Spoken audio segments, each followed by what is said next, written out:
Yeah. Yeah. So, but it's great to meet you. Yeah. Nice to meet you too. Yeah. Thank you for taking a minute. And I want to begin our conversation, especially with the work that you do, that, we went through quite a thing with the pandemic. How did you Yes. survive the last 3.5 years, and how did it change you? Yeah. I just got over COVID 10 days ago Wow. after all this time. But anyway, the pandemic was fundamental in several different ways. Well, for one thing, I turned my attention to the book I ended up writing.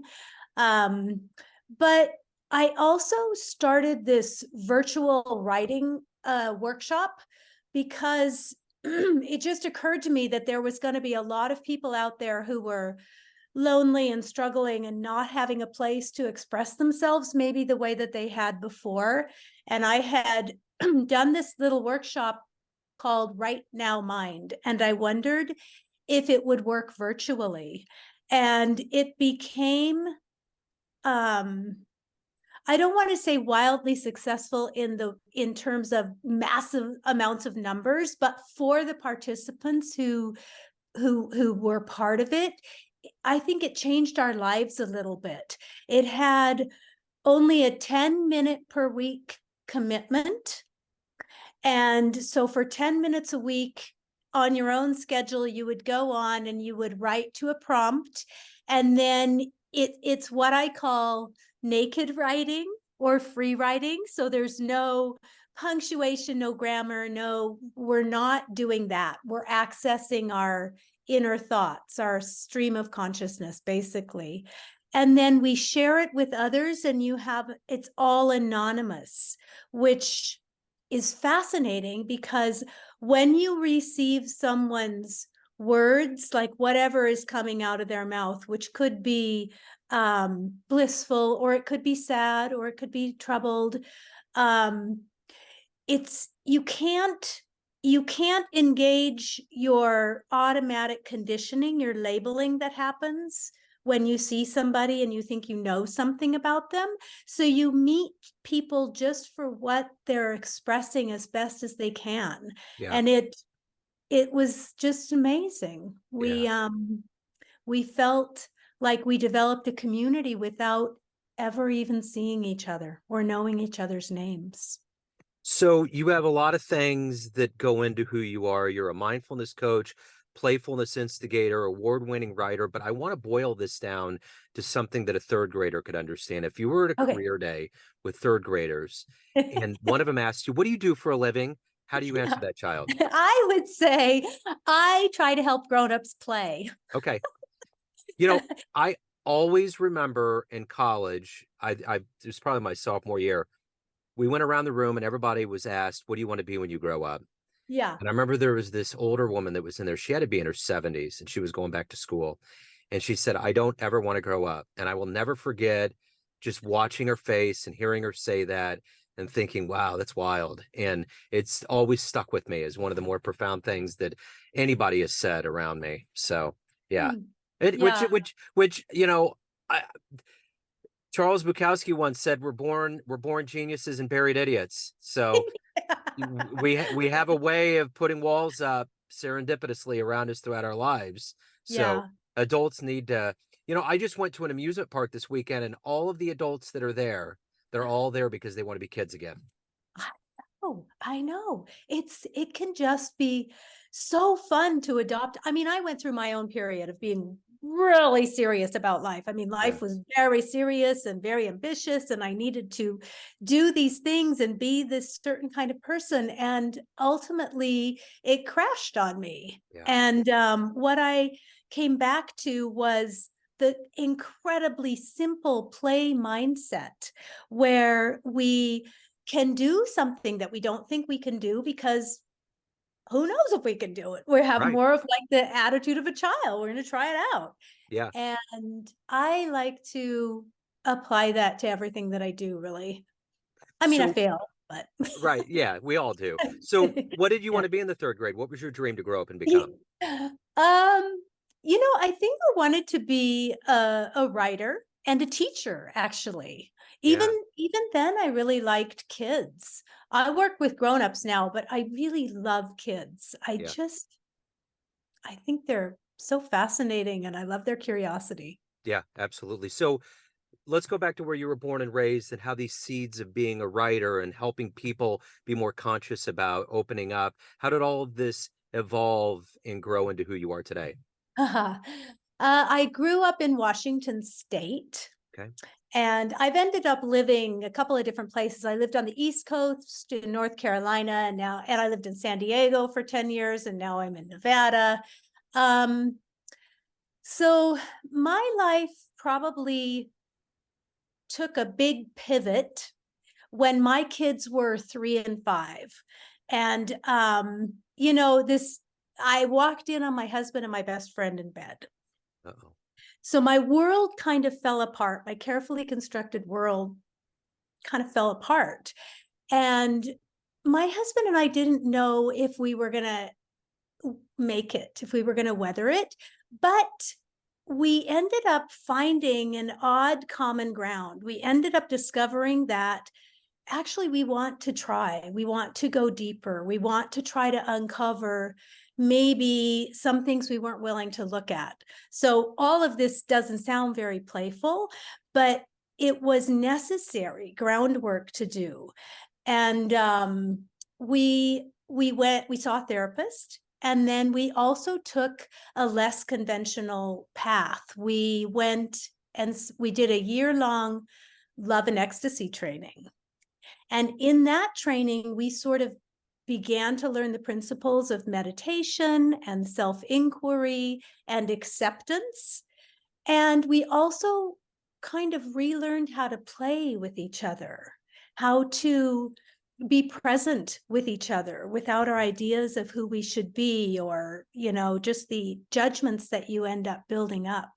So everything was going great. But during that training, I began to experience traumatic memories of childhood sexual abuse. Yeah.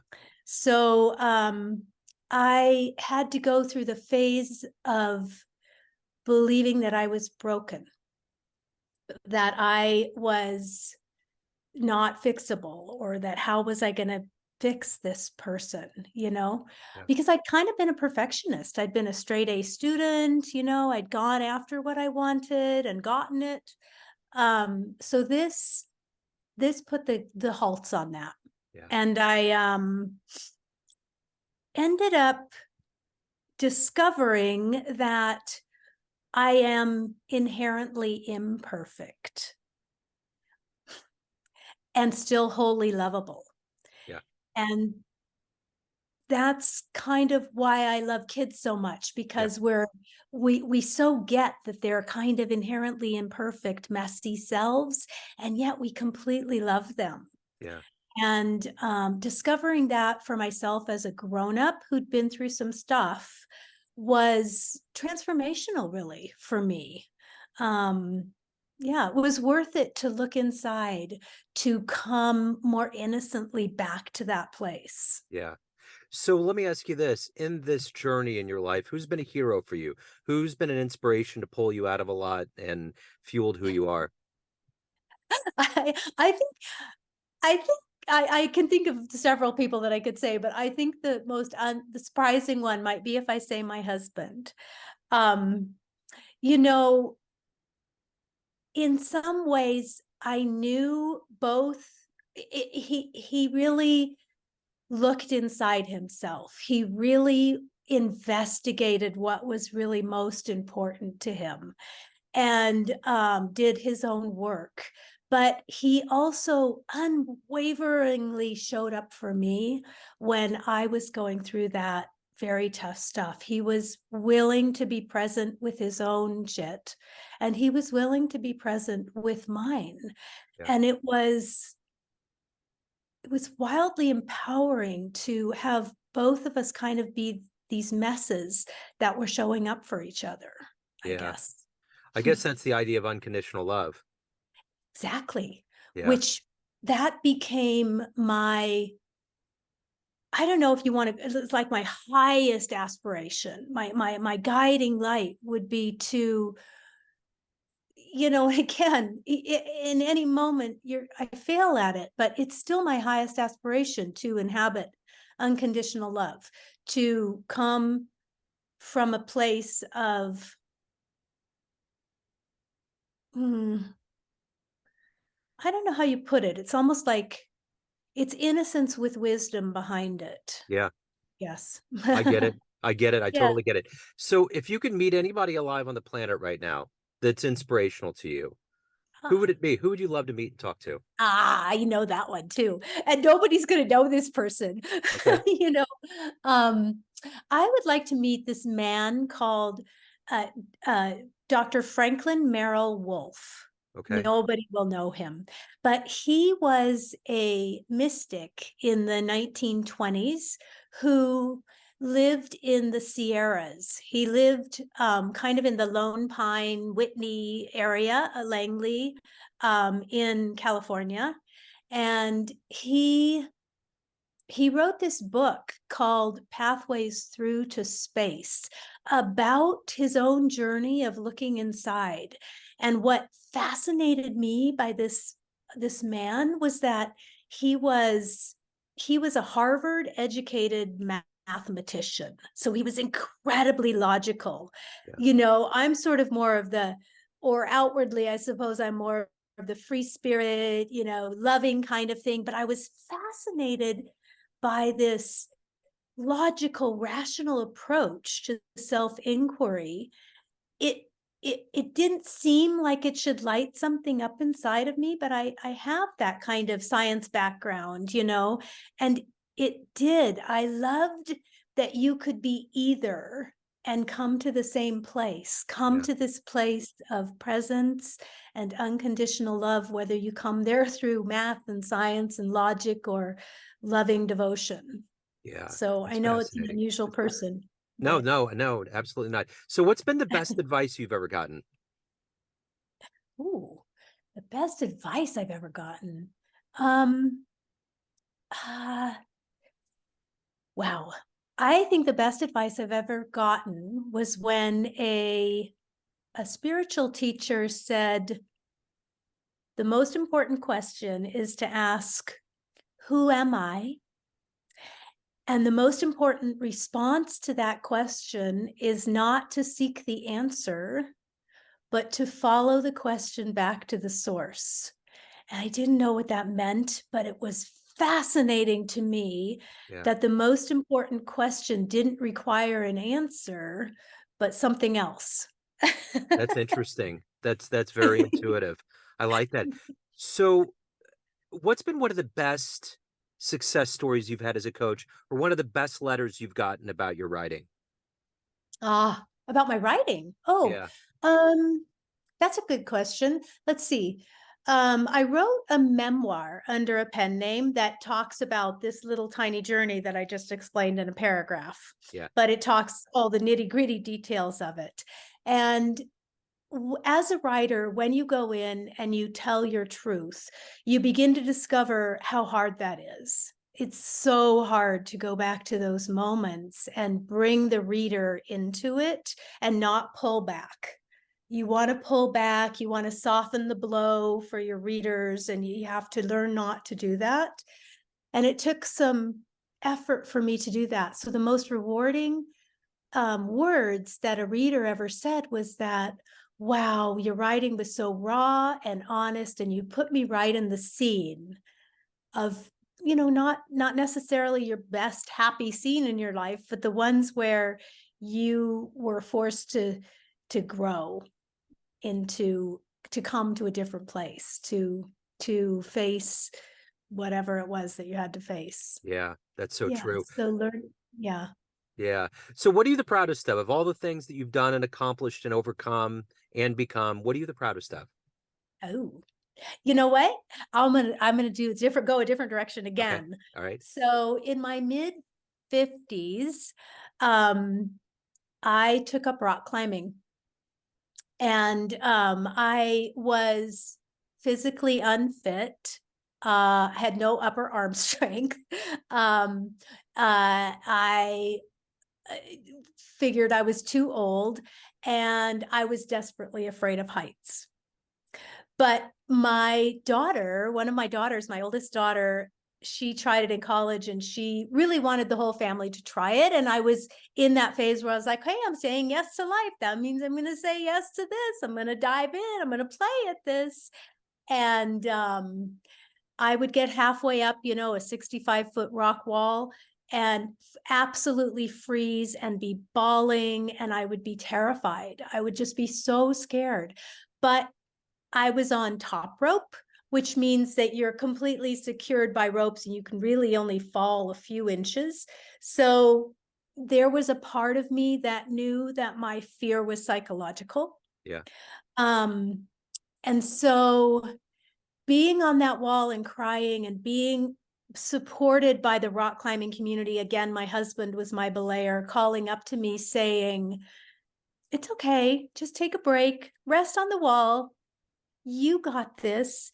And then another little question from my journey would come up, because what the thoughts in my head were, I can't do this, I'm too scared, I'm too old, this is ridiculous, what am I doing, this is stupid. But there was this other question that was, is that so? Right. Is that so? And I would think, well, maybe I can get one more handhold. And I would reach for one more handhold. And when I got to the top of that wall, that first time I climbed outside, I was just wildly empowered. Yeah. I Yeah. just didn't believe I could do it. And I could do it. And now I still rock climb now. So, That's why it's so essential for us to go up against things that could make us fail. I stretch our mean, limits. yeah, you have to do it on your own. So, Yeah. with somebody that obviously has a deep thirst for this life and curiosity, if you could go back in time and see any event in human history with your own eyes, where are you going to Oh, go? What would you love to see happen? oh my goodness. What would I love to see? I would probably, it sounds kind of boring in a way, but I think I might like to, I don't know, be a fly on the wall of certain writers that I really admire, maybe Anais Nin, or another one that people don't know very much. Her name is Eddie Hillison. She was sort of like the 20-year-old version of Anne Frank. Okay. Um, so she lived through World War II, eventually went into a concentration camp, but she wrote about the joy she could still find in life, and to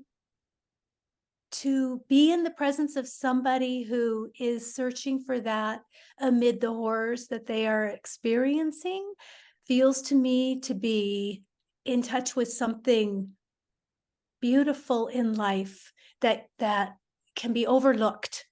Yeah. We can't really control our circumstances Yeah. in life sometimes, Yeah. but I would love to sit in that kind of presence. Yeah. So when you were younger, what was the first book you read that either made you want to read more, changed your life in some way, or made you want to write? I read the whole entire Little House on the Prairie series. Yeah.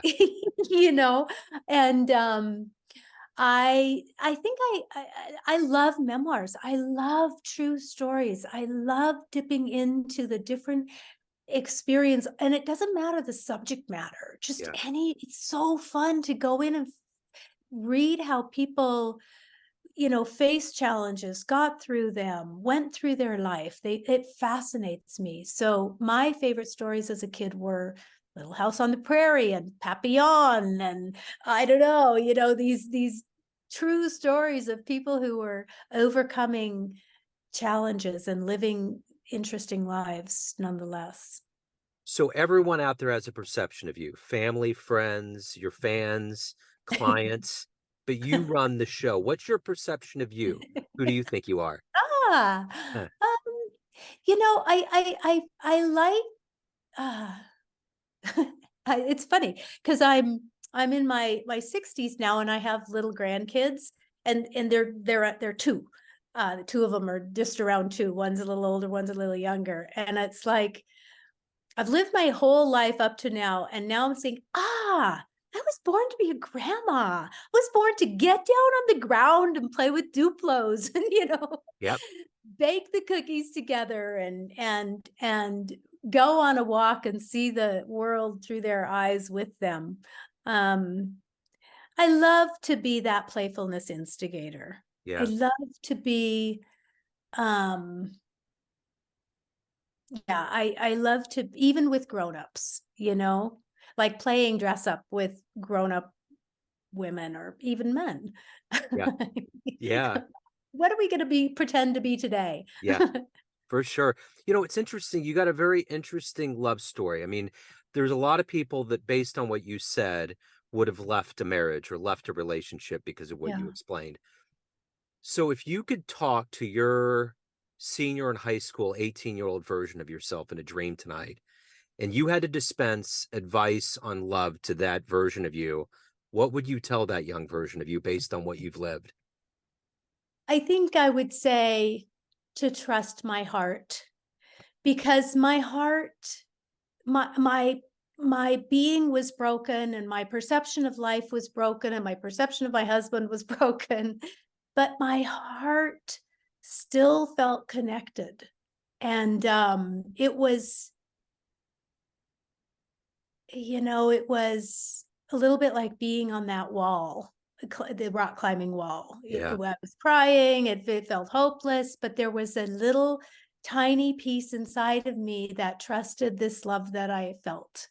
And it wasn't about, I don't want to say that every women or couple's journey is our journey. It's not. Whatever trust your heart, whatever it is saying, because Yeah. there is a small moment when there's a piece of clarity that comes in, and it can be challenged. You can feel like it's not clarity at all, but there's a little tiny piece of knowingness in there too that Yeah. gives you the willingness to do whatever it is that you need to do, whether it's to go, whether it's to stay, or So if whether it's to journey deeper.